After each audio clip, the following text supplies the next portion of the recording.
A brief rundown on doing the install of the bed extender.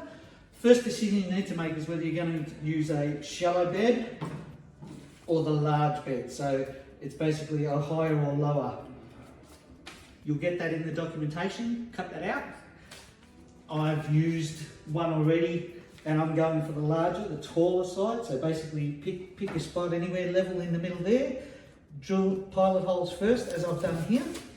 Those three there. Grab your bracket.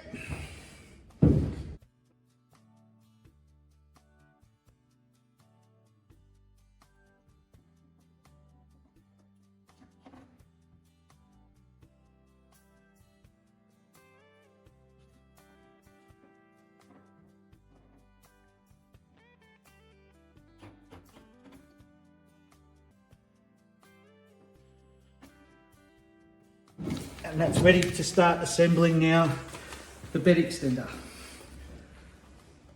Okay, I've previously already put together the left hand side.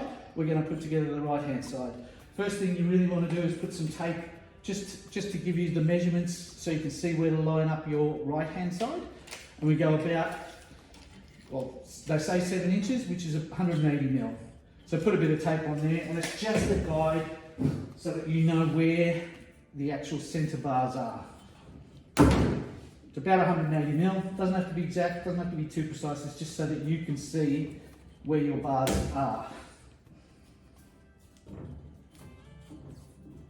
We're just going to assemble our rails to go onto the other side. So basically that's the orientation, pretty much nice and easy.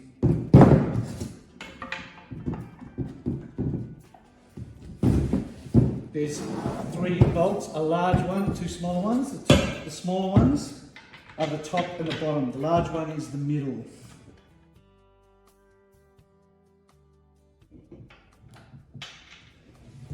Nuts go in the nutserts.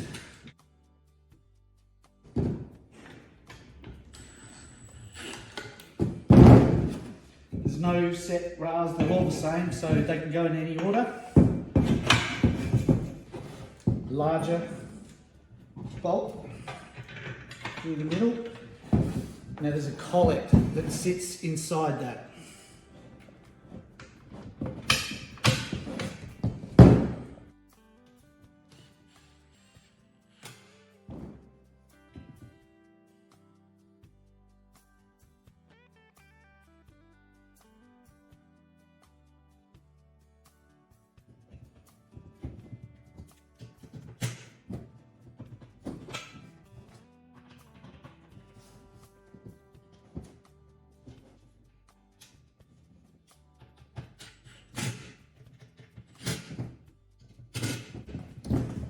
At that point, it's best to place the strap on the middle bar, otherwise you will forget it and then you have to pull the whole thing apart and redo that. Now we'll go over to the car.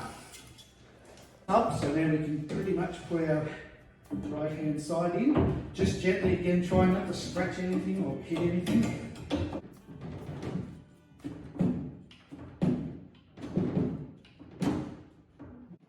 Until you get to the width of your car. So clip it in, make sure your width is good.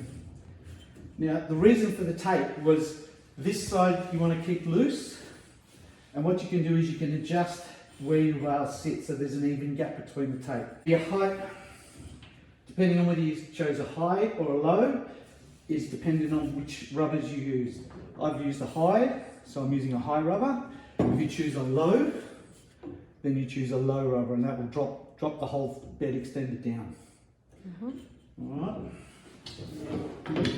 In these plastic middle sections, there's a slightly raised area. I don't know whether you can see that, but slightly raised, slightly raised, slightly raised. So the raised section fits on the smaller. Put your whichever size rubbers you've decided, just flick them onto the top and the bottom. Again, look for your raised side. So the raised side is going to go in here. And pretty much squeeze it all together. This one's nice and easy, they're just straight screws. I start at the top and just go down and start to.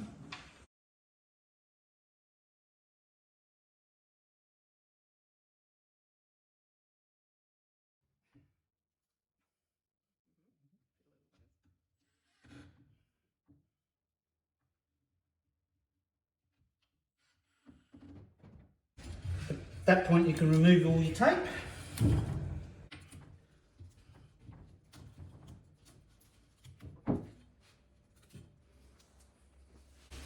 And your bed extender is basically installed. Once you've done putting everything together, the last bit is to pretty much basically place your lock collar there, screw that in. It can be adjusted with the strap, so wherever you'd like to put it, wherever's a nice spot for you, that's basically all it does. It just stops the extender from lifting up. Once assembled, just make sure that it rolls back nice and easy. Pretty much that's how it works. To remove it, you can completely remove the whole back. Pull the pins out of both sides.